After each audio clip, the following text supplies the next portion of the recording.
This is a perfect example of don't judge a book by its cover.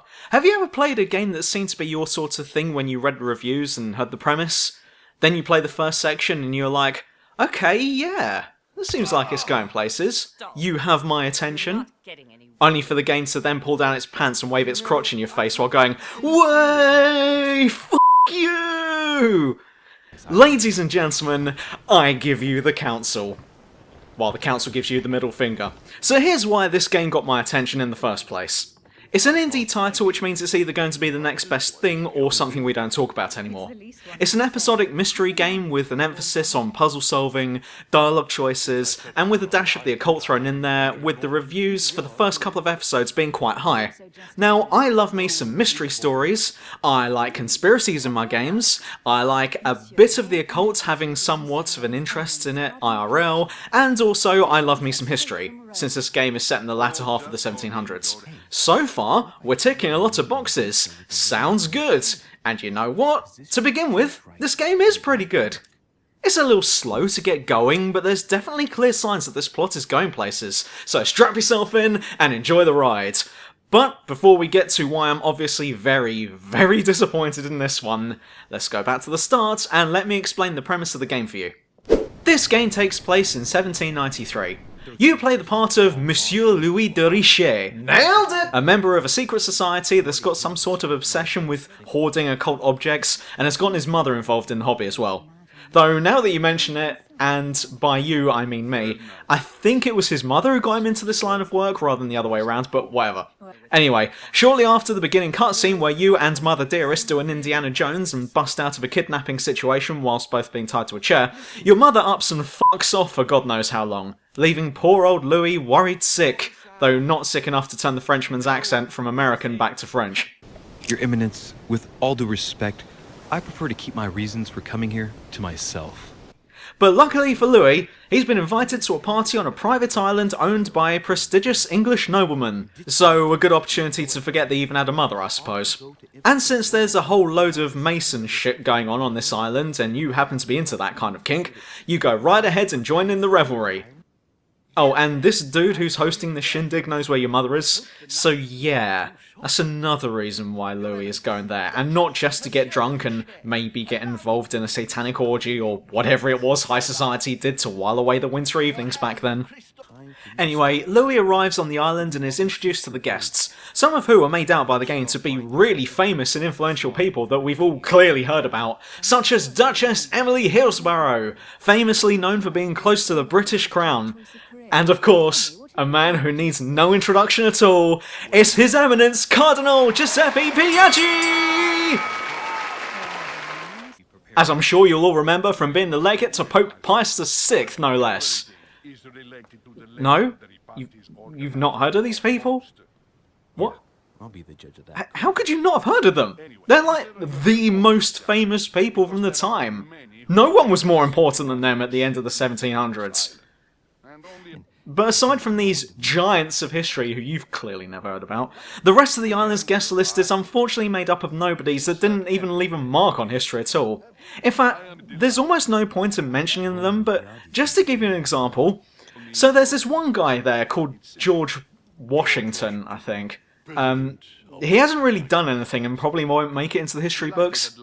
I don't know, there was something about a war he took part in about 20 years prior, and he might have been, like, the president of a workers' union, or... I don't know, I wasn't really paying attention. Anyway, he's not important. And then there's this other guy, a Corsican of all people, who... Honestly, I don't know why he's there in the first place. This party is supposed to include only those who have actually made their mark on history, but then you've got this guy who calls himself Napoleon Bonaparte, stupid name, or something like that, I don't know.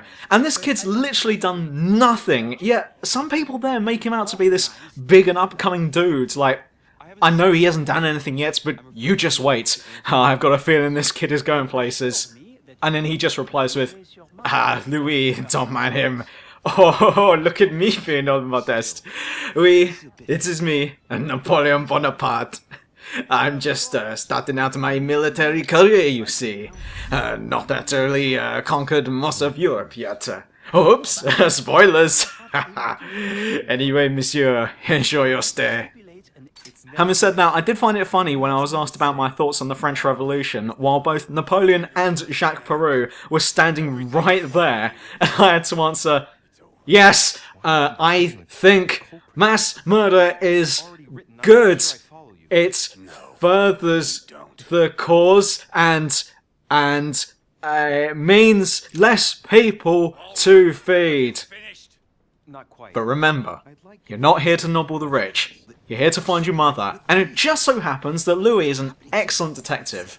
Thus, you must use your wits and skills to investigate places, objects, and interrogate people in order to piece together what exactly happened. And this is where the player might get a little bit confused, because despite this being an investigative game, it's also got some RPG elements too. By completing certain objectives, performing certain actions, and finding certain items, you will gain XP which you can then spend on upgrading your investigation, intellectual, or linguistic skills. Doing so will open up certain doors for you. Not actual doors, mind you, but say for example, you've come across a letter but it's written in Latin. Well, Louis can't read that shit. But if you've upgraded your linguistic skills enough, then you'll be able to piece together the contents of the message. Or, if during a conversation, one of the characters seems to be a bit apprehensive about something, you can find out why by asking them if your vigilance skill is high enough. You know, because you'd never have asked otherwise. And it's not exactly clear which skills are important and which aren't, and you're not going to be able to raise every single skill to max on any playthrough, meaning that unless you're using a guide, you're just guessing and making really bad aims, like playing darts in an indoor skydiving tunnel. So let your old pal True Review help you out here. You don't need diversion or politics. You also don't need agility. It helps in some places, but it isn't required. And I know I've already mentioned it, but you really don't need vigilance. Or conviction, surprisingly. Science, questioning, psychology, logic, manipulation, and etiquette. Those are your safe options.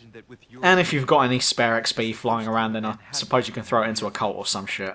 Anyway, the game starts off pretty well. You're investigating different areas of the island, talking to different guests, and starting to gather clues. There's also quite a fun feature where you have to talk to one of the other guests and basically manipulate them into doing what you want, and this is done by choosing responses along the lines of either what these people want to hear or what they're weak to. I don't know, I thought that part was pretty cool. But as the story starts progressing, something strange begins to happen. Louis begins to have these out-of-body experiences as well as nosebleeds. Though that may be because he's been eyeing up Emily too much. And with these out-of-body experiences, you begin to realise that there's something that your host and some of the other guests are hiding from you, and the thought that there's more going on than meets the eye becomes quite obvious, though this is doubly more so when you encounter Elizabeth Adams, daughter of some guy who's also not important, signed some piece of paper or whatever. John Adams, I think his name is. The reason that I mention this is because this girl looks like she's about to go shit crazy and murder everyone on the island because the voices in her head are telling her to. And as the episodes go on and you investigate all of this some more, the general pleasantness that was there at the start of the game slowly and surely begins to fade away, leaving something much darker and quite sinister in its place, though at this stage of the game it's still way too early to tell what that is. This was the part of the game where I was hooked. There's something really dark and messed up going on behind the curtain here, and though I still can't quite see what it is exactly, I do know that it somehow involves everyone on the island. We weren't brought here just to wine and dine and network with each other, we're here for darker reasons that we can't quite see yet, and that's what I enjoyed about episodes 1 and 2.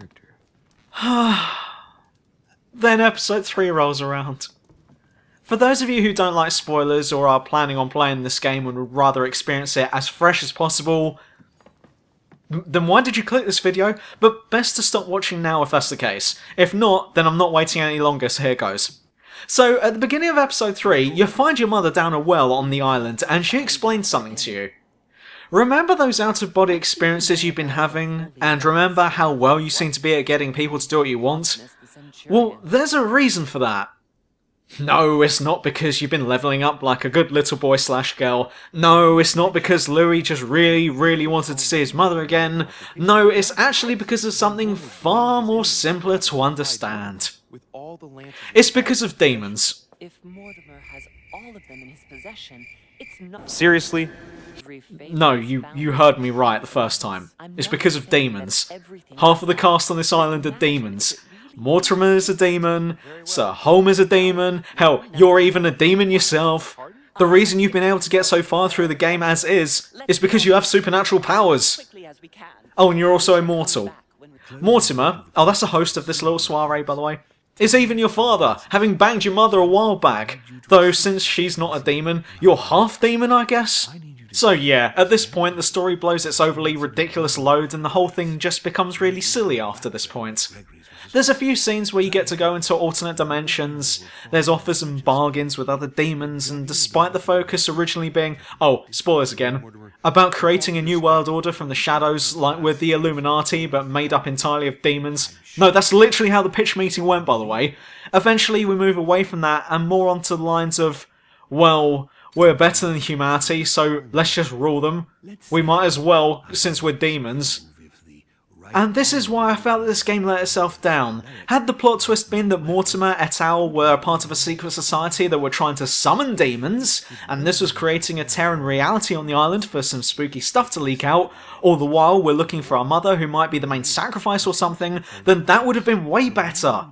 Maybe we would have had to figure out which of the other guests were also members of the cult, and those who aren't members could be potential sacrifices, and we'd have to investigate and deduce who's a member and who isn't. Personally, I think that sounds much better. But no, it's just demons, okay? We're all demons. And they're not out and they're not even made out to be terrible people. In fact, it's implied that it's not even a religious thing, that these demons have been on Earth since the beginning and are just, I don't know, a part of nature. They're not necessarily bad, it just depends on the individual, and most of them in this game aren't even bad. The only difference is that they have no corporeal form and are immortal, but need to attach themselves to a host in order to interact with humans. That's literally the worst part about them, they just possess people. That's it!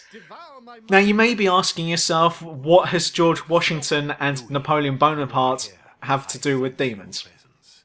And you know what, that's a really good question. Anyway, personally I like the setting of this game, but I'm also wondering why it had to be set here in this particular time period. Was this just an excuse to hang out with some historical people? Look, I can play Assassin's Creed for that if that's the case.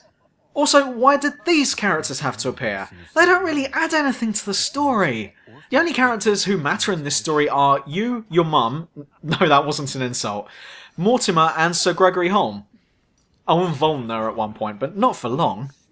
There are multiple endings to this game, and while you're free to choose which one you morally stand upon, there is some weird shit to get through before you get there though. At one point the game goes through this nightmare sequence like it's trying to tell us that the devs too have played Max Payne and Silent Hill, and this game is just as interesting, just without the threat. And aside from that and some collectibles tossed leisurely throughout the game that don't really contribute towards anything, except for pissing off the obsessive compulsive 100% completionists, there's nothing really else to say about this one. So I guess I'll just hop on over to the conclusion if it's all the same with you. In conclusion, I don't get the point of this game. It starts out on one theme before turning that over in the same way that you'd violently overturn a couch in favour of something else that's just subpar in comparison. This game is like if Sherlock Holmes was a goldfish. Starts out investigating a case but then immediately forgets what's going on and misunderstands why he was here in the first place. Sounds interesting on paper, but get into it and you realise this is just dull. How many times have we all played a game that involved the occult and the ending was just meh? Anyone played the latest Call of Cthulhu game? Remember the ending to that where it's basically, pick one of 3 endings right now and they're all bad? Well, here we are again. Now look, I don't mind if a game wants to shake things up a bit and deliver something else that we weren't originally sold. I mean, Doki Doki Literature Club did that, and look how well that was received, before being slammed because there weren't enough hipsters around at the time. I don't mind being served up one particular dish, only for it to be a piece of paper with a picture of that dinner on it that's covering up something greater. I'm more than happy for that to happen. But if you serve me up a nice Sunday roast for lunch, only for that to turn out to be a picture of a Sunday roast and what's actually underneath it is demons, or to keep this unnecessary analogy going, let's say there's last week's fish and chips there or something, then I'm not gonna be too happy. Either stick with what you've advertised, or if you are going to do the old switcheroo, then make sure that the experience that you're replacing it with isn't crap. And on that gem of a philosophical note, I'm going to end this video. See ya!